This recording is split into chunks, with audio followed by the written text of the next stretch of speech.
ನಮಸ್ಕಾರ ವೀಕ್ಷಕರೇ, ಇಂದಿನ ದಿನ ಭವಿಷ್ಯ ಕಾರ್ಯಕ್ರಮಕ್ಕೆ ತಮ್ಮೆಲ್ಲರಿಗೂ ಆದರದ ಸುಸ್ವಾಗತ. ಗಂ ಗಣಪತಿಯೇ ನಮಃ. ಸಕಲ ವಿಘ್ನ ನಿವಾರಕನಾದ ಆ ಗಣೇಶನ ಸ್ಮರಣೆ ಮಾಡುತ್ತಾ ಇಂದಿನ ದಿನ ಭವಿಷ್ಯ ಕಾರ್ಯಕ್ರಮವನ್ನು ಶುರು ಮಾಡೋಣ. ದಿನ ಭವಿಷ್ಯವನ್ನು ಶುರು ಮಾಡುವ ಮುನ್ನ ಇವತ್ತಿನ ಮತ್ತು ನಾಳೆಯ ರಾಹುಕಾಲ, ಯಮಗಂಡ ಕಾಲ ಮತ್ತು ಉಳಿಕ ಕಾಲದ ಬಗ್ಗೆ ಸ್ವಲ್ಪ ತಿಳಿಯೋಣ.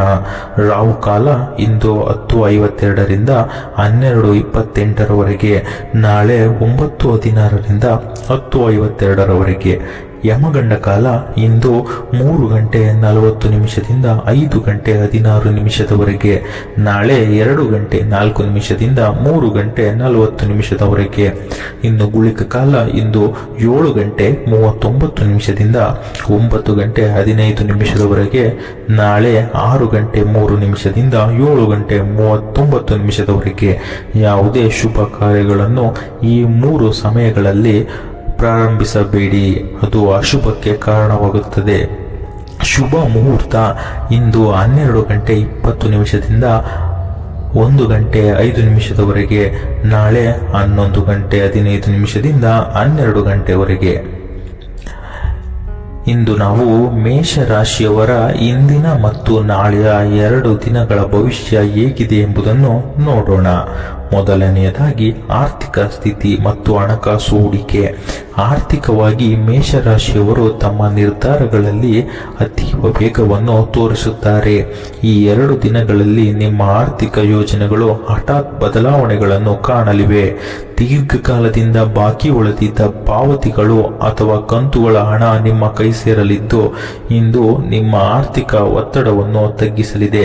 ಹೂಡಿಕೆ ವಿಷಯದಲ್ಲಿ ಯಂತ್ರೋಪಕರಣಗಳ ಉದ್ಯಮ ಅಥವಾ ಲೋಹದ ವಲಯದ ಭದ್ರತಾ ಪತ್ರಗಳಲ್ಲಿ ಹಣ ತೊಡಗಿಸಲು ಇದು ಸಕಾಲ. ಸಣ್ಣ ಪುಟ್ಟ ಮನೆ ರಿಪೇರಿ ಅಥವಾ ವಾಹನ ನಿರ್ವಹಣೆಗೆ ಹಣ ವ್ಯಯವಾಗುವ ಸಾಧ್ಯತೆ ಇದ್ದು, ಅನಗತ್ಯ ಖರ್ಚುಗಳು ಕಡಿಮೆಗೊಳಿಸಿ ತುರ್ತು ನಿಧಿಯನ್ನು ಎತ್ತಿಡುವ ನಿಮ್ಮ ದೂರದೃಷ್ಟಿಯನ್ನು ಪ್ರಾರಂಭಿಸುತ್ತದೆ. ಉದ್ಯೋಗ ಮತ್ತು ವ್ಯವಹಾರದ ವಿಚಾರಕ್ಕೆ ಬರುವುದಾದರೆ, ವೃತ್ತಿ ಜೀವನದಲ್ಲಿ ಇದು ನಿಮ್ಮ ವೇಗ ಮತ್ತು ಕೌಶಲ್ಯವನ್ನು ಸಾಬೀತುಪಡಿಸುವ ಸಮಯ. ಕೆಲಸದ ಸ್ಥಳದಲ್ಲಿ ಬಾಕಿ ಉಳಿದಿರುವ ಕಠಿಣ ಕೆಲಸಗಳನ್ನು ಅತ್ಯಂತ ಚುರುಕಾಗಿ ಪೂರ್ಣಗೊಳಿಸಿ ಮೇಲಧಿಕಾರಿಗಳ ಗಮನ ಸೆಳೆಯಲಿದ್ದೀರಿ. ಹೊಸ ಜವಾಬ್ದಾರಿಗಳು ನಿಮ್ಮ ಮೇಲೆ ಬಿದ್ದರೂ ಅವುಗಳನ್ನು ನಿಭಾಯಿಸುವ ಸಾಮರ್ಥ್ಯ ನಿಮ್ಮಲ್ಲಿರುತ್ತದೆ. ಇನ್ನು ಸ್ವಂತ ವ್ಯವಹಾರದಲ್ಲಿರುವವರು ಮಾರುಕಟ್ಟೆಯಲ್ಲಿನ ಸ್ಪರ್ಧೆಯನ್ನು ಎದುರಿಸಿ ಗ್ರಾಹಕರನ್ನು ಆಕರ್ಷಿಸಲು ಹೊಸ ತಂತ್ರಗಳನ್ನು ರೂಪಿಸಲಿದ್ದೀರಿ.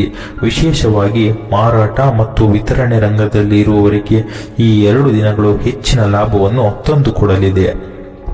ಆರೋಗ್ಯ ಮತ್ತು ದೈಹಿಕ ಸ್ಥಿತಿಯ ಬಗ್ಗೆ ನೋಡುವುದಾದರೆ, ಆರೋಗ್ಯದ ವಿಷಯದಲ್ಲಿ ಮೇಷರಾಶಿಯವರು ತಮ್ಮ ದೇಹದ ಚೈತನ್ಯವನ್ನು ಕಾಪಾಡಿಕೊಳ್ಳಿ. ಹೆಚ್ಚು ಗಮನ ಅದರ ಬಗ್ಗೆ ಕೊಡಬೇಕಾಗುತ್ತದೆ. ಉಷ್ಣ ಸಂಬಂಧಿತ ತೊಂದರೆಗಳು ಅಂದರೆ ಕಣ್ಣಿನ ಆಯಾಸ, ತಲೆನೋವು ಅಥವಾ ಉರಿಯೂತದಂತಹ ಸಮಸ್ಯೆಗಳು ಕಂಡುಬರಬಹುದು. ನಿಮ್ಮ ಆಹಾರ ಕ್ರಮದಲ್ಲಿ ಅತಿಯಾದ ಖಾರವನ್ನು ಕಡಿಮೆ ಮಾಡಿ ದೇಹವನ್ನು ತಂಪಾಗಿಸುವ ದ್ರವ ಆಹಾರಗಳನ್ನು ಹೆಚ್ಚು ತೆಗೆದುಕೊಳ್ಳಿ. ನಿರಂತರ ಕೆಲಸದ ನಡುವೆ ಸಣ್ಣ ವಿರಾಮ ತೆಗೆದುಕೊಳ್ಳುವುದರಿಂದ ಮಾನಸಿಕ ಒತ್ತಡ ಕಡಿಮೆಯಾಗುತ್ತದೆ. ದೈಹಿಕ ವ್ಯಾಯಾಮ ಅಥವಾ ಕ್ರೀಡಾ ಚಟುವಟಿಕೆಗಳಲ್ಲಿ ತೊಡಗಿಸಿಕೊಳ್ಳಬಹುದು. ನಿಮ್ಮ ಶಕ್ತಿ ಮತ್ತು ಲವಲವಿಕೆಯನ್ನು ವೃದ್ಧಿಸುತ್ತದೆ. ಕೌಟುಂಬಿಕ ಜೀವನದ ವಿಷಯಕ್ಕೆ ಬರುವುದಾದರೆ, ಮನೆಯ ವಾತಾವರಣದಲ್ಲಿ ನಿಮ್ಮ ನೇರ ನಡೆ ನುಡಿಗಳು ಕೆಲವೊಮ್ಮೆ ಕುಟುಂಬದ ಸದಸ್ಯರಿಗೆ ವಿಭಿನ್ನವಾಗಿ ಕಾಣಿಸಬಹುದು.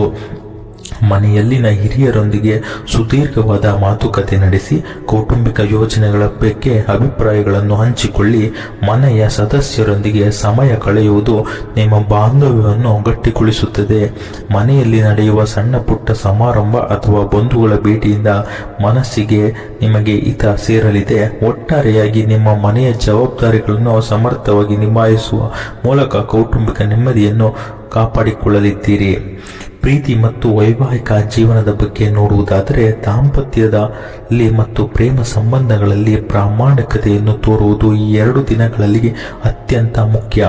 ಸಂಗಾತಿಯೊಂದಿಗೆ ಯಾವುದೇ ಮುಚ್ಚುಮರೆ ಇಲ್ಲದೆ ಮಾತನಾಡಿದರೆ ಸಂಬಂಧದಲ್ಲಿರುವ ಗೊಂದಲಗಳು ದೂರವಾಗುತ್ತವೆ. ಪ್ರೀತಿಯ ಬಾಂಧವ್ಯವನ್ನು ಉಳಿಸಿಕೊಳ್ಳಲು ಪರಸ್ಪರ ಆಸೆ ಮತ್ತು ಆಕಾಂಕ್ಷೆಗಳಿಗೆ ಮನ್ನಣೆ ನೀಡಿ. ವಿವಾಹಿತರು ಪರಸ್ಪರ ಕಷ್ಟಗಳನ್ನು ಹಂಚಿಕೊಳ್ಳುವ ಮೂಲಕ ವೈವಾಹಿಕ ಬದುಕಿನಲ್ಲಿ ಹೊಂದಾಣಿಕೆಯನ್ನು ಕಾಣಬಹುದು. ಅವಿವಾಹಿತರಿಗೆ ಹಿರಿಯರ ಸಮ್ಮತಿಯೊಂದಿಗೆ ಸಂಬಂಧಗಳಲ್ಲಿ ಮುನ್ನಡೆ ಕಾಣುವ ಸಾಧ್ಯತೆ ಇದೆ. ಶಿಕ್ಷಣ ಮತ್ತು ಕಲಿಕೆಯ ವಿಚಾರಕ್ಕೆ ಬರುವುದಾದರೆ, ಅಭ್ಯಾಸದ ವಿಷಯದಲ್ಲಿ ಮೇಷರಾಶಿಯವರು ಹೊಸ ವಿಷಯಗಳನ್ನು ಕಲಿಯುವ ಹಂಬಲವನ್ನು ಹೊಂದಿರುತ್ತಾರೆ. ಯಾವುದಾದರೂ ಹೊಸ ಕೌಶಲ್ಯ ಅಥವಾ ತಾಂತ್ರಿಕ ವಿದ್ಯೆಯನ್ನು ಕಲಿಯಲು ಇದು ಉತ್ತಮ ಸಮಯ. ನಿಮ್ಮ ಗ್ರಹಣ ಶಕ್ತಿ ಹೆಚ್ಚಾಗಿರುತ್ತದೆ. ಇದರಿಂದ ಸಂಕೀರ್ಣವಾದ ವಿಷಯಗಳನ್ನು ಸುಲಭವಾಗಿ ನೀವು ಇಂದು ಮತ್ತೆ ನಾಳೆ ಅರ್ಥ ಮಾಡಿಕೊಳ್ಳಬಹುದು. ಪರೀಕ್ಷೆ ಅಥವಾ ಸ್ಪರ್ಧೆಗಳಿಗೆ ಸಿದ್ಧವಾಗುತ್ತಿರುವವರು ತಮ್ಮ ಯೋಜನೆಯನ್ನು ಬದಲಾಯಿಸಿಕೊಳ್ಳುವ ಮೂಲಕ ಉತ್ತಮ ಫಲಿತಾಂಶವನ್ನು ಪಡೆಯಬಹುದು. ಅಧ್ಯಾಪಕರು ಅಥವಾ ಮಾರ್ಗದರ್ಶಕರ ಸಲಹೆಗಳು ನಿಮ್ಮ ಕಲಿಕೆಗೆ ಪೂರಕವಾಗಲಿದೆ. ಪ್ರಯಾಣ ಮತ್ತು ಸ್ಥಳಾಂತರದ ವಿಚಾರಕ್ಕೆ ಬರುವುದಾದರೆ, ಪ್ರಯಾಣದ ವಿಷಯದಲ್ಲಿ ಮೇಷರಾಶಿಯವರಿಗೆ ಸಣ್ಣ ದೂರದ ಪಯಣಗಳ ಯೋಗವಿದೆ. ಕೆಲಸ ಅಥವಾ ವೈಯಕ್ತಿಕ ಉದ್ದೇಶಕ್ಕಾಗಿ ನೀವು ಮಾಡುವ ಪ್ರಯಾಣ ಫಲಪ್ರದವಾಗಿಲ್ಲದೆ ಅನಿರೀಕ್ಷಿತವಾಗಿ ಬರುವ ಪ್ರವಾಸದ ಯೋಜನೆಗಳು ನಿಮ್ಮ ಆಲಸ್ಯವನ್ನು ದೂರ ಮಾಡುತ್ತವೆ. ಒಂದು ವೇಳೆ ನೀವು ಸ್ಥಳಾಂತರ ಅಥವಾ ಹೊಸ ಆಸ್ತಿಯಲ್ಲಿ ವಾಸಿಸಲು ಯೋಚಿಸುತ್ತಿದ್ದರೆ, ಅದಕ್ಕೆ ಸಂಬಂಧಿಸಿದ ಪ್ರಕ್ರಿಯೆಗಳನ್ನು ವೇಗಗೊಳಿಸಲು ಈ ದಿನಗಳು ನಿಮಗೆ ಸಾಥ್ ನೀಡುತ್ತವೆ. ವಾಹನ ಚಾಲನೆಯಲ್ಲಿ ಜಾಗರೂಕರಾಗಿರುವುದು ಅವಶ್ಯಕ. ಅತಿ ವೇಗ ಈ 2 ದಿನಗಳು ಬೇಡ. ಹೊಸ ಖರೀದಿ ಮತ್ತು ಮಾರಾಟ. ಹೊಸ ವಸ್ತುಗಳನ್ನು ಖರೀದಿಸಲು ಮತ್ತು ಹಳೆಯದನ್ನು ಮಾರಾಟ ಮಾಡಲು ಗ್ರಹಗಳ ಸ್ಥಿತಿ ಪೂರಕವಾಗಿದೆ. ದೀರ್ಘಕಾಲದಿಂದ ಕಾಯುತ್ತಿದ್ದ ಎಲೆಕ್ಟ್ರಾನಿಕ್ ವಸ್ತುಗಳು ಅಥವಾ ದೈನಂದಿನ ಬಳಕೆಯ ಅಗತ್ಯ ವಸ್ತುಗಳನ್ನು ಖರೀದಿಸಲು ಈ ದಿನಗಳು ಉತ್ತಮ. ಆಸ್ತಿ ಅಥವಾ ವಾಹನ ಮಾರಾಟ ವಿಷಯದಲ್ಲಿ ಇದ್ದ ಜಟಿಲತೆಗಳು ಬಗೆಹರಿಯುತ್ತವೆ. ಆದರೆ ಯಾವುದೇ ದೊಡ್ಡ ಮೊತ್ತದ ಒಪ್ಪಂದಗಳನ್ನು ಮಾಡುವ ಮುನ್ನ ದಾಖಲೆಗಳನ್ನು ಸರಿಯಾಗಿ ಪರಿಶೀಲಿಸಿ. ಇನ್ನು ಸಮಾಜದಲ್ಲಿನ ನಿಮ್ಮ ಗೌರವ ಈ 2 ದಿನಗಳ ದೃಷ್ಟಿಯಿಂದ ನೋಡುವುದಾದರೆ, ಸಮಾಜದಲ್ಲಿ ನಿಮ್ಮ ಧೈರ್ಯ ಮತ್ತು ದೃಢ ನಿರ್ಧಾರಗಳು ನಿಮ್ಮನ್ನು ನಾಯಕರನ್ನಾಗಿ ಬಿಂಬಿಸುತ್ತವೆ. ಯಾವುದಾದರೂ ಸಾಮಾಜಿಕ ಕೆಲಸಗಳಲ್ಲಿ ಅಥವಾ ಸಮುದಾಯದ ಚಟುವಟಿಕೆಗಳಲ್ಲಿ ಸಕ್ರಿಯವಾಗಿ ಭಾಗವಹಿಸುವ ಮೂಲಕ ಸಮಾಜದಲ್ಲಿ ನಿಮ್ಮ ಘನತೆ ಹೆಚ್ಚಾಗಲಿದೆ. ನಿಮ್ಮ ನೇರ ನುಡಿಗಳಿಗೆ ಕೆಲವರಿಗೆ ಕಠಿಣವೆನಿಸಿದರೂ ಅವುಗಳ ಹಿಂದಿನ ಸತ್ಯತೆ ಇತರರಿಗೆ ಅರಿವಾಗುತ್ತದೆ. ಈ 2 ದಿನಗಳಲ್ಲಿ ನಿಮ್ಮ ವ್ಯಕ್ತಿತ್ವವು ಇತರರನ್ನು ಪ್ರಭಾವಿಸುವಂತಿರಲಿದೆ. ಇನ್ನು ರಾಜಕೀಯ ವಲಯದಲ್ಲಿ ಇರುವವರಿಗೆ, ಸಾರ್ವಜನಿಕ ರಂಗದಲ್ಲಿ ಗುರುತಿಸಿಕೊಂಡಿರುವ ಮೇಷರಾಶಿಯವರಿಗೆ ಇದು ಶಕ್ತಿ ಪ್ರದರ್ಶನದ ಸಮಯ. ಜನ ಬೆಂಬಲವು ಗಳಿಸುವ ನೀವು ತೆಗೆದುಕೊಳ್ಳುವ ಕ್ರಮಗಳು ಸಫಲವಾಗಲಿದೆ.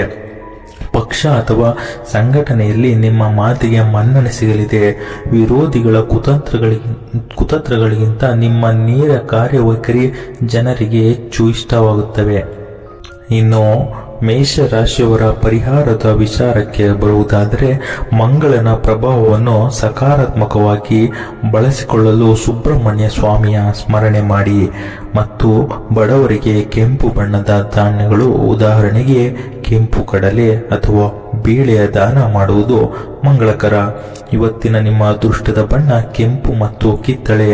ಅದೃಷ್ಟದ ಸಂಖ್ಯೆ 1 ಮತ್ತು 9 ಆಗಿರುತ್ತದೆ. ಇದಿಷ್ಟು ಮೇಷರಾಶಿಯವರ ದಿನ ಭವಿಷ್ಯ ಆಗಿದೆ.